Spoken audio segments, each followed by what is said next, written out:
नमस्कार आपण मानकु आम चैनल को पुणी थरे गोटे नुआ रेसिपी को स्वागत। पास्तार ना उठिले छोटर बड़ समस्त को बहुत पसंद आ पास्ता ना कहले आमर तो रेस्टोरेंट कथा ही मन पड़ जाए। आज बिल्कुल रेस्टोरेंट स्टाइल मु आपण मानकु व्हाइट सॉस पास्ता बने की देखेबी। बहुत कम इंग्रेडिएंट्स रे आज हम ये पास्ता बनेबा। तो डेरी न करी चलंतु आज रेसिपी को स्टार्ट करिबा। पास्ता बनैबा पाई मुठी मार्केट रो 250 ग्राम पास्ता देखंतु नहीं आसीची। खोला रे जो पास्ता मिले मु सेई पास्ता एठी नेछि। एठी गैस फ्लेम को ऑन कर देली आउ एमिति गोटे जगह नहीं जाईछि। सेथिरे एबे देई देली गोटे ग्लास पानी। गोटे ग्लास फर्स्ट पानी दे देली। एबे आउ गोटे ग्लास माने टोटल 1.5 ग्लास पानी दे सारिबा परे अल्प टिके लूण आउ टिके एथिरे तेल देकी कवर कर देबी। आउ पानी को पूरा भल भाबरे फुटै नेबी।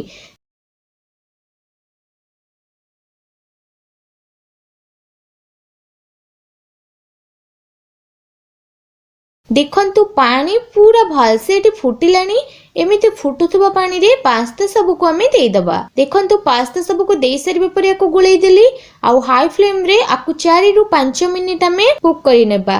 पास्ता एपटे कुक हैला भितरे आमे मसला रेडी करिबा पास्ता पाई। तो फर्स्ट मसला पाई मोठी कड़ाई को गैस फ्लेम ऊपर देखंतु बसै दीची।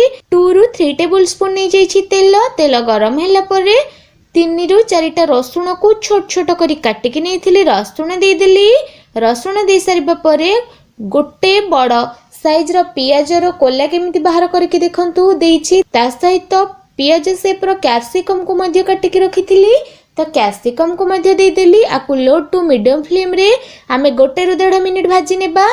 पियाज और कैप्सिकम रो कलर हमकु एठी बिल्कुल भी चेंज करिबार नाही। एटा गोटे रु 1.5 मिनिट कुक हैला परे मु एठी हाफ गिना पाखापाखी स्वीट कॉर्न दे देली। दे सारिबा परे कोटे भल भाबरे गोळै देली। आ जगरे आपण माने एठी चाहिले अलगा वेजिटेबल ऐड करि परिबे। जेमिति कि गाजर ऐड करि परिबे। एटा भी बहुत भलो रहइबो। जेहेतु मो पाखरे गाजर अवेलेबल नथिला तो मु गाजर यूज करिनी। एबे पास्ता मसला टिके ऐड कर देली। पास्ता मसला ऐड करके ए सब को भल भाबरे गोळै देली। अल्प टिके चिली फ्लेक्स पकै दिछि देखंतु। एबे को भल भाबरे गोळै देली। लूण पकै देली। लूण पकईकी ए सब को भल भाबरे गोळै सारिबा परे 2 रु 3 मिनिट परे मसला रेडी हे गला। गैस फ्लेम ऑफ कर दबा। एपटे 3 रु 4 मिनिट भितरे पास्ता बढे से हमर बॉयल हे जाईची। पास्ता को छाणी नबा देखंतु। पास्ता को छाणी सारिली। एठी मु पास्ता मसला रेडी हे गला। पास्ता भी रेडी हे जाईची। एबे व्हाइट सॉस बनेबा। तो व्हाइट सॉस बनेबा पाई मोठे कड़ाई रे किछि बटर नै जाउची देखंतु। बटर दे सारिबा परे 4 टेबल स्पून दे देली मोठी मैदा। बटर मोर मेल्ट हैला परे 4 टेबल स्पून पाखापाखी हेबो। जेतिकी बटर नेबे सेतिकी ही मैदा नेबे।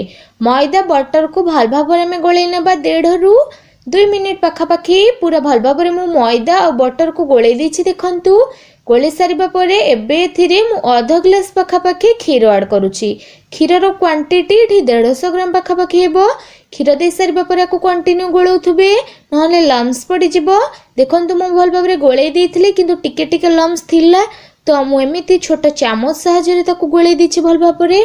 आपण माने एठी व्हिस्कर भी यूज करि परिबे। ए सब को भल भाबरे गोळै दिछि। आउ आपण माने एठी देखि पारुथुबे आ गोटे रु 1.5 मिनिट भितरे एटा टिके बहळा हबाकू लागिलानी। जेते बेले एटा टिके बहळा हबाकू लागिबो तो पूर्वरु जो मसला हमें रेडी करूथिलु मसला को अधेरे दे देबा देखंतु। मसला दे सारिबा परे एबे एथिरे अल्प किछि ऑरिगानो दे देली देखंतु।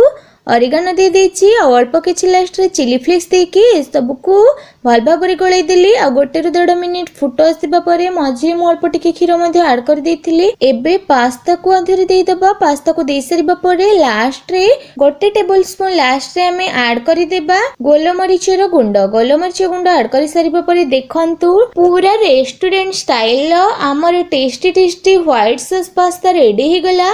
एबे गरमा गरम पास्ता को हमें प्लेट को सर्व करबा।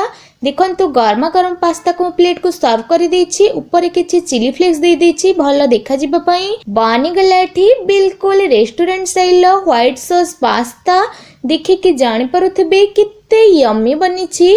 त मु कहितिबा प्रोसेस रे ए व्हाइट सॉस पास्ता को घरे गोटे थरा बनांतु।